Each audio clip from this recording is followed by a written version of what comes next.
Hi friends, শুভ দুপুর জানিয়ে আমার পরিবারের সকল বন্ধুদের আমি আজকে আমাদের ট্যাগলাইন এসো বসি আহারেতে আমি কি দিয়ে লাঞ্চ সারছি তোমাদের সাথে শেয়ার করব বলে চলে এলাম প্রতিদিনের মতো।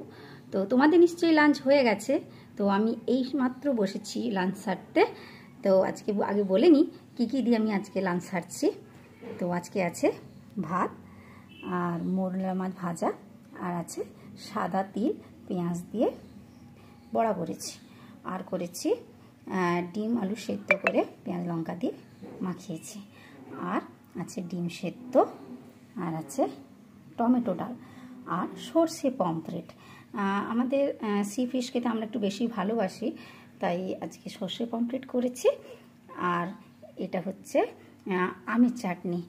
আম একটু গতকাল একটু বেশি করে আমটা পেড়ে চাটনি করে নিয়েছিলাম, তাই একটু খাবারের সঙ্গে আবার নিয়ে নিয়েছি। ঠিক আছে। আর আছে আইসক্রিম, যেহেতু গরম পড়েছে, একটু ঠান্ডা ঠান্ডা ওয়েদার কালকে ছিল, সকালেও ছিল, তো এখন আবার দেখছি খুব গরম পড়েছে। তোমাদের ওখানে ওয়েদার কেমন আমাকে নিশ্চয়ই জানিও। তো আমি আজকে আমার এই সব দিয়ে আমি আজকে আমার লাঞ্চটা সারবো। তোমরা কে দিয়ে লাঞ্চ করছো আমার সাথে অবশ্যই শেয়ার করো। বাই।